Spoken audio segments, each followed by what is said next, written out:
আপনাদেরকে আমি একটা প্রশ্ন করি। তন্ত্র সাধক বলছে আজকে ব্যারাকপুর, কাল কৃষ্ণনগর, কালকে নৈহাটি, তারপর দুর্গাপুর, আসানসোল, ব্যাঙ্গালোর, বোম্বে, দিল্লি। তাহলে বাবা তুমি বাবা কখন কাজ করবে? বাবা তুমি কখন কাজ করবে? কোন সময় কাজ করবে?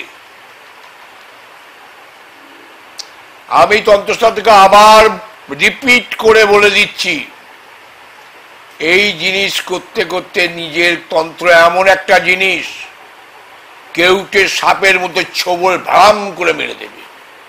কোন সময় মারবে তুমি বুঝতে পারবে না। তন্ত্রকে নিয়ে ছেলে খেলা করতে যেও না, নিজের ছেলে মেয়ে ঘরের ক্ষতি হয়ে যাবে। এটা কিন্তু আমি তোমাদের জানাচ্ছি যে এইগুলো শেখো। মহারাজ একদিনে হয়নি, ৭৫ বছর বয়স, তা এই কামাখ্যা এসে শিখেছি। গুরুর আসনে কত চত্থাপ্পড় খেয়েছি আমি তো নিজেও জানি, তবু কিন্তু গুরুর পা ছাড়েনি। সেটা আজকে আমি মহারাজ কল্যাণেশ্বর হয়েছি। সেই জন্যে বাবা বলছি, তোমরা কামাখ্যা এসো, জপ করো। জপ করতে করতে তার মধ্যে অগ্নির মতো নাভি থেকে জেগে উঠবে আইসাইট। আইসাইট থেকে মাথা বুঝতে পারবে এর মধ্যে কোনো শক্তি লুকিয়ে আছে। এটাই তোমাদের আমি বোঝাতে চাইছি ভাই। ফ্রড করে পয়সা দেখলে তন্ত্র হয় না। তন্ত্রকে পয়সা দিয়ে কেনা যায় না। আর একটা কথা বলি, এটা জ্যোতিষ এতে এই মাঙ্গলিক কথা, মাঙ্গলিক ক্রিয়াদোষ। একটা ছেলের মাঙ্গলিক থাকতে পারে, একটা মেয়ের মাঙ্গলিক থাকতে পারে। যদি সমিষ্ট বিচার, বর্ণ, গণ এগুলো যদি ঠিক থাকে তাহলে কোনো কিছু আটকায় না, তাহলে কিন্তু আটকায় না।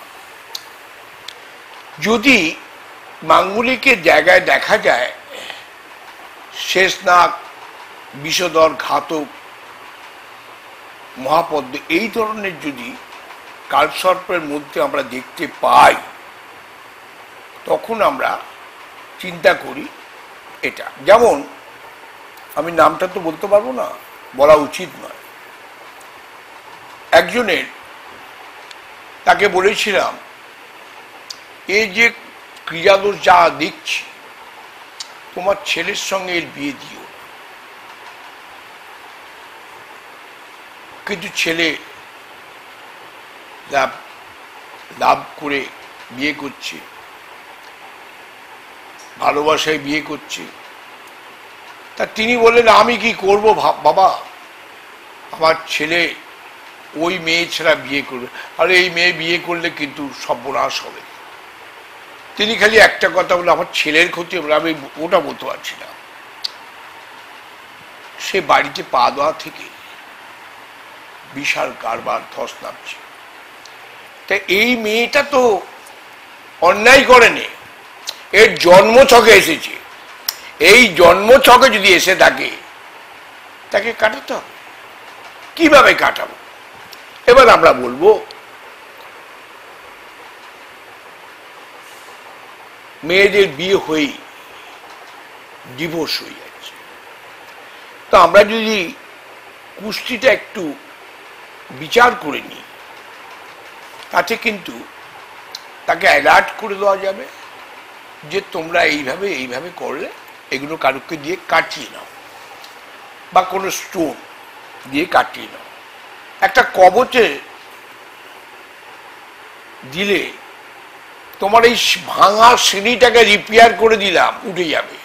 কিন্তু ৩ বছর পরও কবচের কোনো, কেননা ৩ বছর তো সিঁড়িটা আমি রিপেয়ার করে দিয়েছি, এবার তার উপরের যে সিঁড়িটা ধস নেমেছে ওটার জন্য তোমাকে আবার কবচ চেঞ্জ করতে